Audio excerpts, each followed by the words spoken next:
G'day everyone, welcome back. So just working on the mini again, we're at episode 6 and it's time to start looking at changing the layout for a heroic defense.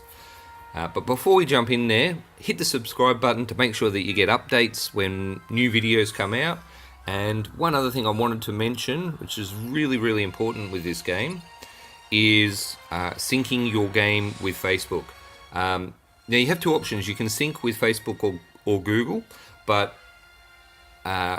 you must really sync your account with Facebook. The reason is, over the years, they've had problems when updates roll out. They've had problems when you lose connection. And many people, myself included, have lost bases. And the only way to get them back for sure, and the only way that support will assist you, is if you have a Facebook account that you've linked to your base. If you've got that, they can probably help you. You can probably get your base back. You can also play it on multiple devices if you have that. Without linking to Facebook, you are probably not getting your base back if it gets corrupted and there's a problem. And you've invested all that time, you've had all that fun, and all of a sudden it's gone, and you'd have to start again or give up the game. So just for peace of mind, link it up to Facebook if you've got a Facebook account. If you don't, maybe now is the time to get a Facebook account. Even if it's just one that you don't use for anything else, just use it to keep your base safe. Alright, let's jump into the heroic defense design. Well, before we do, last look at this layout that I've created. We can see that we've got some more defense wins there. And in fact, looks like Russ Sith squad, Vincent, is probably a mini of a bigger base. Russ Sith is a reasonably good squad there. You can see often the fact that they've used multiple colours, that indicates that they've been playing a long time. They have knowledge of ASCII codes in the game and those sorts of tricks. And that's a good telltale sign. Like my mini, for example, made with colours. You can see Finn's also restarted. Nobody playing for the first time has a different coloured base. That's something you pick up in your travels when you're playing. So you can use that also to identify somebody who's probably got something in their squad center, a good base, and in a decent squad. So just keep that tip in mind. Okay, so we might watch that replay actually, but first let's jump in and have a look at the layout. I've just thrown down 2 shields. I've not really put too much effort into making this defense the best it can be since we went to level 4. If I was, I would actually bury the shields either side of the squad center back here to help cover the turrets and back under. But still winning defenses, still smashing the attackers, and everything that you add to your base. If it doesn't have a purpose, then it's just pushing you up into more difficult matchmaking. So keep that in mind while you're growing your base. Focus on the things that will help you the most, and then build the other stuff later as your droids become free. And as you can see, both my droids again busy doing their stuff. I'm going research center up to level 4 so that we can get level 4 units. And I'm upgrading those 2 rocket turrets. So I've got 1 mortar, 2 rockets, and the rapids. That's a pretty good combo of turrets at this level. The rockets are excellent at targeting vehicles that are coming in. The rapids are generalists, and the mortars are awesome at infantry. So you're pretty much covering your bases there. Alright guys, so I've cleared the junk up in the top corner. We're going to go into design mode now. I'm going to try and keep this relatively short. See how we go there. I can be a little loquacious. Stash all. And so the main thing to remember here is that you've got 2 shields at level 4, if you've built them both. What you want to do is you want 1 back further and 1 in front. I'm going to put 1 over the squad center, and the main reason for this is that some of the heroic defense units are coming specifically for shields, and what they'll do is they'll focus on the first shield and then they'll go for the second shield, and they'll ignore everything else, which means that if you've got a big long line of turrets sitting across where they're walking, they're just getting absolutely cut to pieces. So I've got the 2 rocket turrets in tight. Now we may need to tighten this up a little bit more, but we'll see how we go. I do want to win player defenses, so when people come to attack my base. So I'm just going to work out where I want the squad center for the best fit. Now, really what I want is at least one side not fully over the edge of the map. So I want to bring it all the way back so that I get maximum coverage on one side. And I might bring my shield up one more position and just bring it up like that. There we go. We're covering a fair bit of acreage there. That looks good. And in fact, with the shield, we could even bring the squad center up a bit more. Let's do that. Okay. Now, I don't have that many units. Let's get some of this stuff out and see what we look like. I like to put some resources at the back again to encourage player attacks through the back. So let's stick that right in the corner. But I don't. One other thing I like to do when designing any defense, in fact, is mix up resources with regular buildings. And the main reason for that is that they can't just drop one type of unit. Let's stick this behind the squad center here so that it's actually covering the squad center but still at the back. And the main reason is that they can't drop, for example, a rebel equivalent unit is a pathfinder. You can drop a pathfinder and it will just target resources and it'll run along killing them. And if the turrets are busy doing other stuff, it can very quickly clear a lot of your base, a lot quicker than you want it to. Stick the HQ right in the back. Can't do that. So just by mixing them up, you stop them doing that. They'll skip some buildings, and that lets you have time to take them out.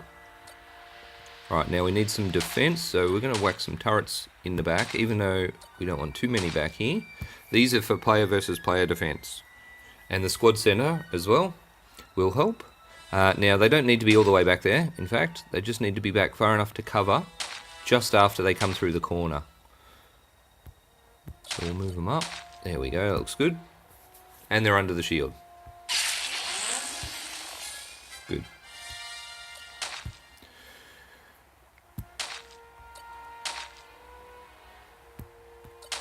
Now the reason that I've got the hero command here, and in fact, I'm going to swap this one out, and I'm going to put in... we don't have air command yet. Alright, so when we get air command, I'll put it over this. Is because one of the things that the heroic defense does is allow you to deploy heroes to help defend your base. But once your hero command blows up, you can no longer deploy any more heroes. So you want it buried a little bit in the back of your base. Mortar, a crucial one, should be somewhere up front. Now I'm really just throwing these out at the moment just to get some units out.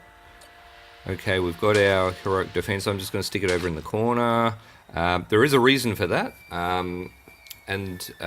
It's easier if you put it away from your main base, because when you click on it and hit start, you can drop your squad center straight away, which becomes important later.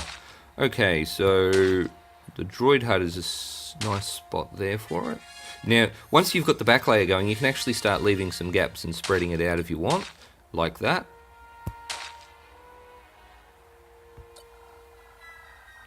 And one other thing I like to do is not put all of the alloy together or all of the credits together. I do like to break them up. In fact, I might bring... Once again, I'm going to put the droid hut in the opposite corner, just to give us the chance that they miss something. And I'm not talking heroic defense here, I'm talking player versus player. Okay, now the main thing is the walls. So let's push everything back a bit, see how many walls we have and what it covers. I'm just going to bring that out of the way for the moment. There. What do we got? We'll put this in here. Okay, now I've left a couple of gaps that I have to fill, but we'll get to that. Right. Wall time.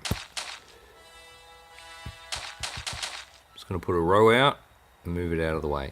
And you can select a wall, which is very handy. You can move the whole thing and you can rotate it, which will help for design later on. But at the moment, I just want to get in and build the wall around my base.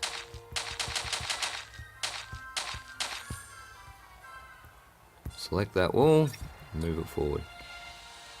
About there. Right, okay, so our turrets should be on the edge of the shield, and the wall should not be inside the shield length, so we're looking good there. We can move these out now. Now this will make us a little more vulnerable to player versus player attacks. That's just the nature of the beast. We are creating a heroic defense layout, and you can't be all things to all people. So you're going to have to decide what you want to do. At the moment, I want to run a lot of heroic defenses, so that's what I'm building for. So how are we looking there? We're looking good, so the wall will now come around this way.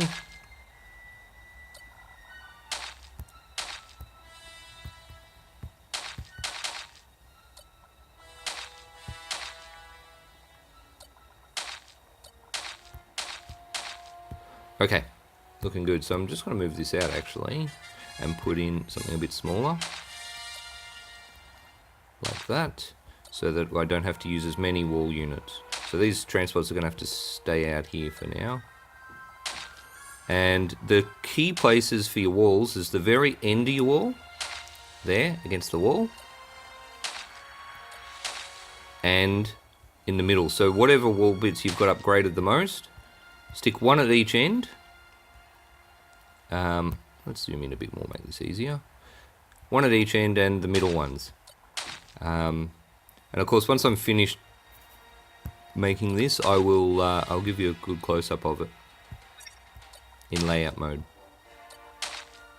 One other thing that later on you want to try and avoid, which I'm not too fussed about at the moment, is not having your turrets right up against the wall.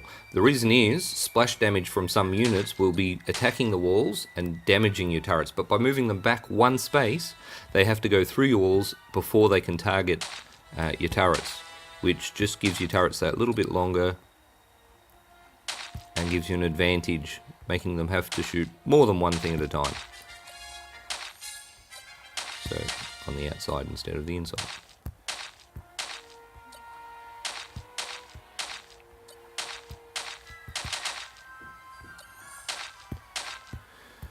Okay, so I'm going to swap these, in fact, if I move that one there.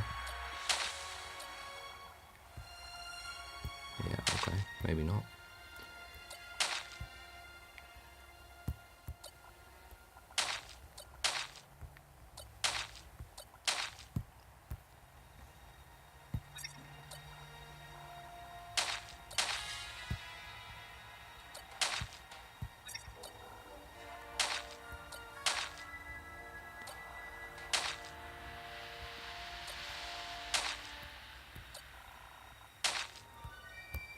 Okay, so this row needs to come out one.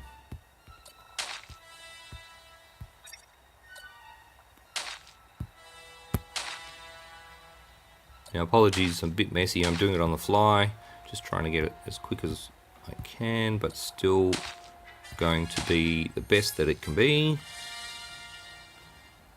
So just check the shields, they look good, excellent, turrets under shields, that's good. And we're going to be pathing them through there, that's good. Fill the gap.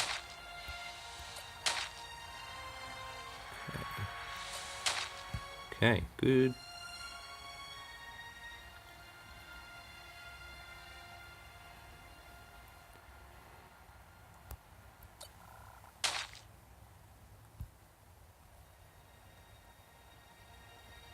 Alright, so now we can create some more defense around the midpoint. And we can fill some gaps.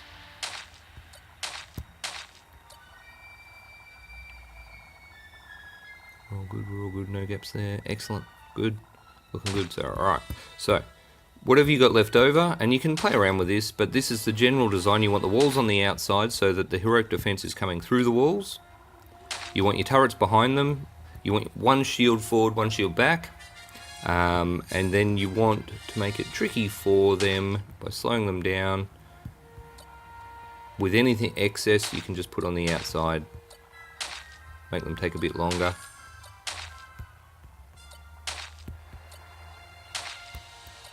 Like that. And what we're doing here is making them drop further out.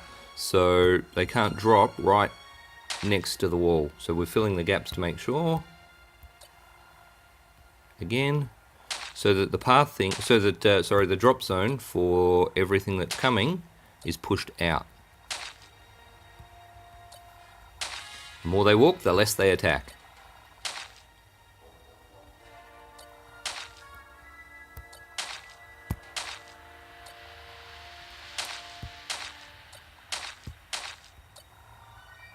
Now I'm going to need to clear up that bit of wall there. We'll come back and worry about that once the upgrades are done. We'll jump in and try and be quick here because the heroic defense only had 20 minutes and I didn't want this video to run on for too long either. Last piece, crucial missing piece to the puzzle. There we go. That'll do. Alright, so we'll just do a quick double check. Squad center's buried in the middle, nice. It covers our headquarters. We've got at least 2 turrets covering our headquarters. We've got the main turrets up here. Now this turret is down. Unfortunately, it's upgrading, so it's not going to take apart. So just for the purposes of our first heroic defense, I'm actually going to swap it with that rapid fire in the back because we're not doing player versus player right now. And I want a turret that's active. Wow, I've got no time left at all for this heroic defense, but so what you want to try and do is drop your squad center inside your base, if you can. So let's try and get in there. We'll be quick as we can. Just drop it on the edges back there. Alright, look, we're so quick, we beat Saponza. And hold Chewie back for a bit. And you're probably going to drop him over this side to help defend. So we'll just keep an eye on what's going over there. Yeah, let's get him out early. There's 3 rebs, he'll take care of them. And we'll zoom out a bit so you can see both sides of the battle. But you can see that everything is attacking from the wall, outside the wall. It's like the Romans at the gates. They're doing a lot of walking. They've come from... that droid hut is still there. Nothing is dropping in behind our base. And this will be the case for all heroic defenses. And they're all battling where we want them to battle. We're out front. Our walls holding. They're taking down one shield. They haven't got the second yet. And if you remember that first heroic defense we did with the brilliant player versus player base, it just didn't hold up because of the style of heroic defense attacks. We lost a star straight away in the first round. We're already into the second round. All 3 stars still intact, and stuff just keeps coming at us the way that we want it to. Look at this. Walking a long way. They've taken out our droid hut, and then we just come out, finish them off, and what a difference. Look at that. 17% instead of 40-something%. Essentially the same base, just redesigned specifically for heroic defense. The squad center, I had a TOG and an AT-RT. That's not my typical hero defense units, but they work brilliantly at this level, especially when they're getting higher levels from your squad mates. And look at that, we've just smashed heroic defense. The units coming in are level 5. They're also buffed, so those desert units, that means that they've got a skin turned on to make them do more damage and have more health. So they're actually, it's more like level 6 or 7 units attacking us, the equivalent of. But we had absolutely no problem repelling them. They didn't even get close to 1 star. So that's our new heroic defense base. Quick look at it again in design mode. If you're a really keen player, what you can do is you can get a piece of software called Layout Manager. And I'll post a link to that below. It lets you actually, on a PC or a Mac using a PC emulator, I think, don't quote me on that one, but on a PC you can just log in to the back end of the game. You can't play it that way, but using Layout Manager you can actually swap the base and save them. So you save the layout and just load up a new one. It takes all of a minute or 2 minutes. It's an awesome tool from a great guy that used to play the game called Sigma. He built it for Star Wars Commander community. He's not a developer, but he made this. There's many awesome tools that have been contributed by the community to make the game better, and that is one brilliant one that you can use. And what that means is that you could swap this base. Within a minute you could do your heroic defense or jump around planets doing heroic defenses log into your layout manager tool, and bang, player versus player base, load that up, and away you go for defenses again. When you log in next time to do your heroic defenses, you just load up the heroic defense layout again. And it's just a brilliant tool to swap bases. It's functionality that probably should have been in the game, but it's never been added. The game's been around for years, and I don't think it will ever get added. So those player contributed tools, worth their weight in gold. Alright guys, well that's heroic defenses. Give it a try, let me know how you go. If you have any problems, just drop a message below. Remember to subscribe for updates, and I'll see you again soon.